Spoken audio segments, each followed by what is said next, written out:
Halo, ketemu lagi dengan saya Deddy Christian di Kioscom Channel. Bro, kali ini saya akan membagikan tips dan trik gimana cara mengatasi komputer atau laptop yang letoy. Letoy itu lemot, bro. Jadi ya kadang-kadang kita nih baru beli komputer, besoknya sudah lemot. Atau sudah sebulan, 2 bulan, lemot. Sudah 10 tahun, lemot. Itu pantas, bro. Enggak, nanti itu ada caranya sendiri. Biarpun laptop lama, masih ada caranya sendiri. Nah, seperti itu, bro. Jadi kadang-kadang kita ini sebagai orang yang gaptek itu pusing ya. Pada waktu kita dikejar kerjaan, ada deadline, laptopnya lemot, PC-nya lemot, kadang-kadang bikin emosi, akhirnya nggak konsen lah dalam pekerjaan. Nah, ini saya akan membagikan tips dan triksnya, bro. Oke ya, bro? Sekarang simak satu persatu. Pertama-tama itu ada di virus, bro. Jadi virus itu terbagi dari dua. Virus kelas berat dan virus kelas tengah-tengah lah, bukan kelas ringan. Kelas ringan gampang. Nah, kelas tengah-tengah lah, bro. Jadi ya, virus yang berat itu bisa membunuh datanya akan-akan, bisa mengambil datanya akan-akan, bahkan bisa merusak komputernya akan-akan. Saya itu pernah baca di dark web, jadi ada namanya orang itu lelang tentang laptop, harganya itu miliaran. Karena di dalam laptop itu tersimpan virus-virus yang berbahaya, yang mematikan lah intinya, virus yang mematikan intinya. Jadi laptop yang terkoleksi dengan virus yang berbahaya, makanya dilelang. Jadi kalau akan masuk investasi di situ atau apa, wis pasti alamat bubar lah, ini seperti itu. Itu kalau yang virus kelas berat. Nah, gimana kalau virus yang kelas tengah-tengah? Nah, virus tengah-tengah itu biasanya saya sebutnya sebagai malware, bro. Sama-sama diciptakan sama orang untuk merusak data akan-akan atau mengambil sesuatu dari browsernya akan-akan, misalkan password, misalkan m-banking, nah gitu, atau memasang pop-up iklan, jadi biar akan klik, biar orang yang masang itu dapat duit. Nah, itu macam-macam, bro. Jadi tujuannya pembuat virus itu macam-macam, pembuat malware itu macam-macam. Kebanyakan itu rata-rata dibuat untuk duit. Jadi kalau zaman dulu ya, tahun 2000-an itu saya sering nemuin virus itu ABCDEFG lah.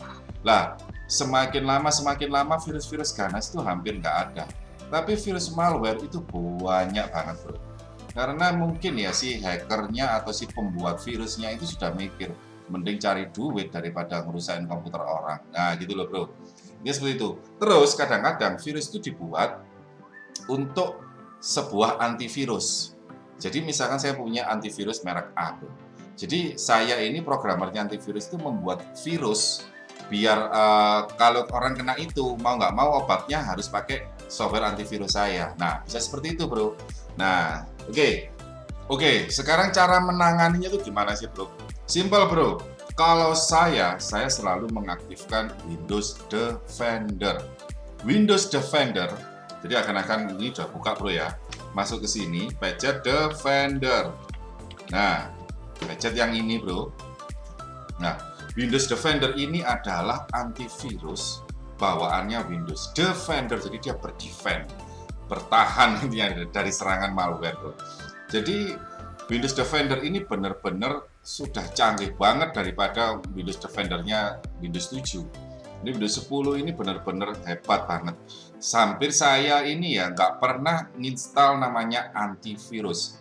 Saya cukup menggunakan Windows Defender sampai sekarang dan nggak ada masalah dengan komputer saya, bro. Nah, Windows Defender ini kita cukup on-kan semua. Nah, di-on-kan di sini, Virus Threat Protection and Setting. Ini semua di-on-kan, Real-Time Protection, Cloud Deliver Protection, Automatic Sample, Temper, semua di-on-kan. Dan jeleknya dari Windows Defender ini, pada waktu kita menginstal software bajakan atau game bajakan, maka crack atau keygen itu akan dianggap malware bagi Windows Defender. Jadi akan tinggal mencet allow atau delete. Jadi boleh kamu masuk dalam Windows saya atau kamu saya hapus.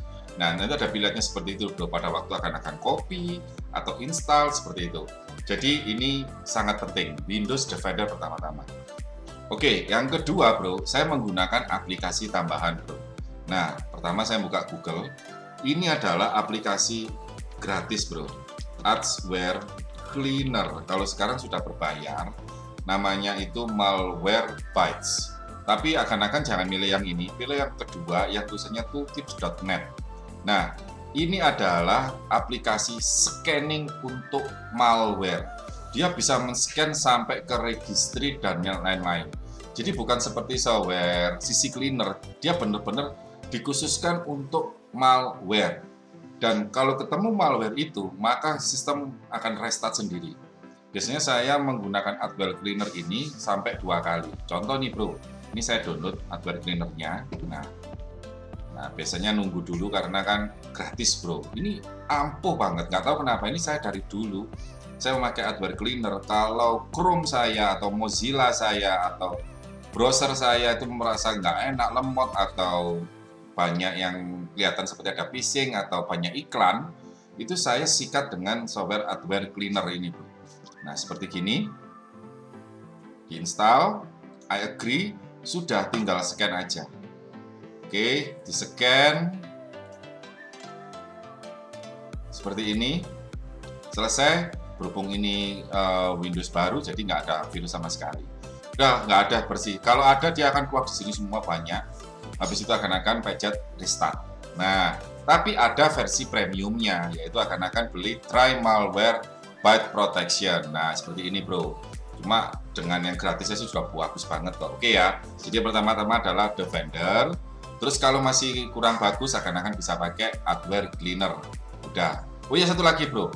Defender itu lebih ringan daripada antivirus eksternal. Ini beneran bro, lebih ringan. Jadi akan nggak ada berat-beratnya banget. Nah, di situ bro. Oke, ini untuk malware. Nah, yang kedua bro, itu setelah akan coba tadi ya Defender ya sama Adware Cleaner, sekarang akan coba cek driver akan. Biasanya itu kebanyakan crash. Saya pernah ngalami bro. Saya sering gonta-ganti VGA AMD ke NVIDIA, NVIDIA ke AMD. Kadang-kadang driver Bluetooth gonta-ganti atau driver keyboard ganti-ganti, karena keyboard itu ada drivernya bro untuk gaming. Itu kadang-kadang juga mengakibatkan crash. Sehingga pada waktu booting awal itu mikirnya lambat karena dia memanggil software ini, memanggil software ini, ya gitu dulu bro. Nah, jadi pastikan dulu akan itu untuk ngecek driver. Apalagi kalau akan perpindahan dari AMD ke NVIDIA, NVIDIA ke AMD, itu harus benar-benar bersih bro, clean install. Nah, clean install itu kalau saya memakai software itu namanya DDU bro. DDU ini dari Guru 3D. Jadi Guru 3D ini adalah panutan dari semua orang IT larinya ke sini semua. Nah, akan download namanya Display Driver Uninstaller. Nah, seperti ini bro. Ini masuknya hanya di safe mode. Jadi nggak bisa di normal mode. Jadi di safe mode. Setelah akan download, terus habis gitu pencet Windows R, akan pencet msconfig, ya kan? Pencet msconfig. Setelah itu boot, akan pilih safe mode, ya. Baru oke, maka pada waktu akan restart berikutnya itu akan masuk ke safe mode. Baru akan bisa menggunakan software ini. Terus habis gitu akan uninstall dulu nih AMD, pilih di sini ada NVIDIA, ada AMD. Dia uninstall biasanya sampai 2-3 kali saya. Setelah uninstall dia restart, baru akan masuk lagi ke msconfig, pencet boot, pencet normal. Centang safe boot ini dihapus. Nah, baru masuk ke Windows beneran. Berarti drivernya akan clean semua, baru akan install driver baru seperti NVIDIA atau AMD. Ini seperti itu bro. Ini juga ngefek banget karena saya pernah mengalami bro. Loadingnya lama banget dan shutdownnya lama banget. Ternyata crash di driver. Oke bro. Nah bro, Windows itu pada waktu booting masuk ke seperti ini bro ya. Itu dia itu memanggil semua software bro. Jadi yang akan install sebelumnya software A, B, C, D, E, F, G itu akan dipanggil sama Windows. Nah, kadang-kadang itu juga bisa membuat lemot bro. Karena terlalu banyak yang dipanggil sama Windows di bawah sendiri, ya kan, nggak kelihatan, itu maka akan semakin lama dia berpikir, akhirnya membuat komputer itu menjadi lemot bro. Atau menjadi double mikir. Nah, kalau saya biasanya itu mengatasinya dengan mematikan di auto run. Jadi pada waktu Windows tadi loading nih bro ya, pada waktu loading kan memanggil software nih. Nah ini software aku stop semua. Stop, jangan ikutan, biar saya aja yang masuk ke Windows. Nah seperti itu loh bro. Itu saya masuk di Text Manager. Jadi klik kanan di bawah sini di putih-putih hitam-hitam ini bro ya. Ini pilih Text Manager. Nah di sini itu ada program-program yang berjalan di bawah Windows tanpa kita sadari bro. Kita masuk ke Startup.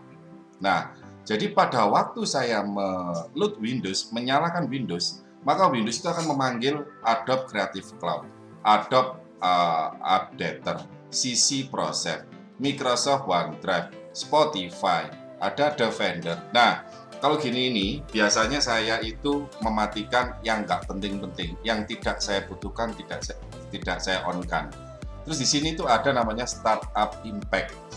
Jadi kalau high berarti dia loadingnya juga berat. Kalau medium berarti dia tidak terlalu berat. Intinya seperti itu bro. Oke, berhubung Adobe Creative Cloud ini nggak penting, maka saya akan disable. Nah, Adobe Updater saya disable.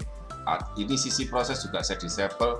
Microsoft OneDrive saya juga tidak butuh, dan Spotify tidak butuh. Oke. Berarti dari atas sampai bawah sini disable, sisanya hanya Windows Defender aja enable. Pada waktu loading Windows, maka mulai dari Adobe, CC8, Microsoft OneDrive, Spotify tidak akan ikut loading Windows bro. Jadi akan mempercepat Windows-nya agan-agan, karena beberapa software itu nggak ikut. Ini masih komputer baru bro ya. Bayangkan kalau komputernya agan-agan diinstal lebih dari 10 aplikasi. Ini di startupnya sini bisa sampai atas sampai bawah, di scroll masih ada semua. Jadi akan harus pilihin mana yang harus enable, mana yang harus disable. Karena kan harus juga melihat, oh ini status impact ini high aku matiin aja lah, nggak penting. Nah jadi harus benar-benar teliti. Dan juga kadang-kadang malware atau virus itu jalannya di sini bro. Jadi dia berjalan bareng sama dimulainya dan Windows buka, virus ikut masuk. Biasanya itu extensionnya nggak kelihatan bro, kayak putih gitu atau tulisannya underdose atau apa gitu. Biasanya ada satu putih di sini. Software apa ini kita nggak kenal. Nah itu matikan aja bro, itu karena yang bisa bikin lemot. Jadi di Text Manager seperti ini bro. Nah terus habis gitu ada software itu benar-benar ini sudah saya matikan tapi on lagi, saya matikan on lagi, saya matikan on lagi. Di remove nggak bisa, saya masukkan ke add gini, add remove program gini nggak bisa bro, di uninstall nggak bisa. Kalau akan mendapati software bundle itu juga mempengaruhi lambatnya masuk ke Windows. Jadi akan itu kalau apa namanya untuk membunuhnya, nah jadi untuk membunuh software tersebut akan download aja Revo Uninstaller. Nah seperti ini bro, ini Revo Uninstaller. Jadi Revo Uninstaller ini adalah software untuk menguninstall yang bandel-bandel aja bro. Jadi software yang bandel yang nggak bisa di-uninstall atau nggak bisa di-delete itu bisa di-delete dengan software Revo Uninstaller. Dan Revo Uninstaller ini mendelete-nya sampai ke registry. Jadi habis di-uninstall bersih, maka dia selesai di-install continue, dia langsung gantian ngapus registry semua bro yang berbau software tersebut. Jadi benar-benar bersih. Ini software kepercayaan saya bro. Jadi intinya seperti itu. Pertama akan matikan startup Windows yang tidak penting, ya kan. Habis gitu kalau ada yang bundle langsung sikat dengan Revo Uninstaller. Nah seperti itu bro. Itu trik ke berapa ya, ke 100. Oke bro, akan sudah melakukan hal-hal yang tadi, tapi masih bandel bro. Wah ini sudah saya lakukan semua kak, tapi kok masih lemot ya komputer saya ya ini. Oke, ini ada trik lagi bro. Jadi pertama-tama akan itu restart Windows, ya kan. Habis restart Windows akan pencet tombol F8 atau F2 atau F10 secara cepat, maka akan masuk ke recovery mode Windows. Nah seperti ini bro, akan masuk ke recovery mode Windows. Nah seperti ini. Nah setelah masuk ke recovery mode Windows, Jadi kalau akan pencet F2 cepot pada waktu mati komputer ya, akan nyalain, pencet F2, oh ternyata masuk BIOS, salah. Pencet F8, oh ternyata masuk ke recovery, berarti F8 bro. Karena macam-macam bro. Setelah masuk ke recovery, akan dipilihkan dengan beberapa macam pilihan seperti ini. Nah, kalau saya bro, itu saya coba dengan sistem restore dulu. Nah, apa itu sistem restore? Sistem restore itu adalah akan merestore Windows akan sesuai yang akan inginkan. Jadi, sistem restore itu terbentuk dari sini, bro. Ini kan ya, create restore point. Di sini ada sistem restore. Nah, ini berhubung saya on-kan di sini, bro. Ini saya on-kan di sini, maka sistem restore itu akan keluar di sini. Kalau akan off, maka sistem restore tidak akan keluar di sini, bro. Jadi akan bisa pilih, 5 hari lalu, 4 hari lalu, seminggu yang lalu, sebulan yang lalu, akan bisa restore sesuai dengan tanggal yang akan inginkan. Asal sistem protection-nya di-on-kan di sini. Nah, seperti itu. Terus settingannya ini kalau saya paling cocok di 20 GB lah. Jadi nanti akan merestore sebanyak 20 GB atau file-file yang bisa direstore itu bisa maksimal sampai 20 GB. Ini seperti itu, bro. Oke. Ini jangan lupa di-on-kan, bro. Nah, setelah sistem restore kembali ke 4 hari lalu, misalkan 4 hari lalu itu komputer saya nggak lemot, jadi saya restore di 4 hari lalu. Ternyata masih bandel, bro. Waduh, ini kenapa ya ini ya? Nah, akhirnya mau nggak mau akan harus memakai cara yang bisa menghabiskan datanya akan. Ini saya bilang kondisi masih bisa masuk Windows loh, bro ya. Tapi kalau kondisi tidak bisa masuk Windows, akan bisa pencet F8 tadi pada waktu komputer nyala, akan pencet di startup repair. Nah, ini startup repair. Oke, kalau startup repair beres, masuk Windows, masih lemot, dan solusi semua udah dicoba, menyerah, nggak bisa ngapa-ngapain, mau nggak mau akan harus kembalikan ke Windows semula. Jadi pada waktu akan menginstal Windows pertama kali, itu akan dikembalikan ke sana. Nah, caranya bro, pencet Windows, pencet namanya reset. Oke, pencet reset.